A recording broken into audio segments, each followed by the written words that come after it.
ഇതാണ് അല്ലെ ശബരിമല അയ്യപ്പന്റെ വാള് അല്ലെ? വാളും അരക്കച്ചയും. അപ്പൊ വാളും അരക്കച്ചയും എടുക്കാൻ വേണ്ടി പോണേട്ടാ. നമുക്ക് അതിന്റെ ഉള്ളിൽ കയറാൻ പാടില്ല. അതുകൊണ്ടാണ് ഇവിടെ മുട്ടിയും കുറച്ച് കാര്യങ്ങളൊക്കെ ഉണ്ട്. ഇങ്ങനെ തട്ടിയും മുട്ടിയിട്ടൊക്കെ വേണം കയറാൻ. കേട്ടാ, സ്വാമി കയറുമ്പോ ഇങ്ങനെ മുട്ടണം. ഒരാള് വരുന്നുണ്ട് എന്നുള്ള സംഭവങ്ങളൊക്കെ കാണിച്ചിട്ട് വേണം അതിന്റെ ഉള്ളിൽ കയറാൻ. വേറെ പുറത്തുള്ള ആൾക്കാർക്ക് ആർക്കും ഇതിനുള്ളിൽ കയറാൻ പറ്റില്ല. നമുക്കിവിടെ വന്ന് നിൽക്കാൻ തന്നെ പറ്റിയതിൽ വളരെയധികം സന്തോഷവും ഒരു ഭാഗ്യവും ഉണ്ടെന്നാണ് ഞാൻ കരുതുന്നത്.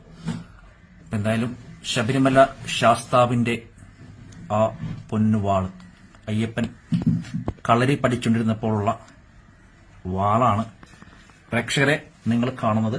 എല്ലാവരും ഷെയർ ചെയ്യണം. അയ്യപ്പൻ അനുഗ്രഹം എല്ലാവർക്കും ഉണ്ടാകട്ടെ. ഇതണ്ട, ഇതാണ് ആ വാള്. നൂറ്റാണ്ടുകൾക്ക് വർഷം പഴക്കമുള്ള അല്ലെ വാളാണ് നിങ്ങൾ കണ്ടുകൊണ്ടിരിക്കുന്നത്. എല്ലാവരും കണ്ടോളൂ.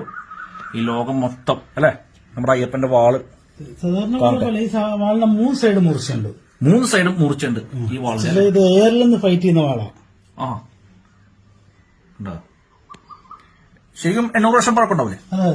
800 വർഷം പഴക്കമുള്ള അയ്യപ്പന്റെ വാളാണ് നിങ്ങൾ കാണുന്നത്. തീർച്ചയായിട്ടും നമ്മുടെ പരിപാടി എല്ലാവരും ഷെയർ ചെയ്യണം. എല്ലാവരും അയ്യപ്പൻ അനുഗ്രഹിക്കട്ടെ. ഇത് അയ്യപ്പന് ഉപയോഗിച്ചിരുന്ന അരക്കച്ചയാണ്. ചില അയ്യപ്പൻ ഈ യുദ്ധത്തിനൊക്കെ ഇറങ്ങാൻ നേരത്ത് അരയിൽ വലിച്ചു കിട്ടുന്നതാണ്. ഇതിന്റെ നീളം എന്ന് പറയുന്നത് 12 മീറ്റർ ആണ്.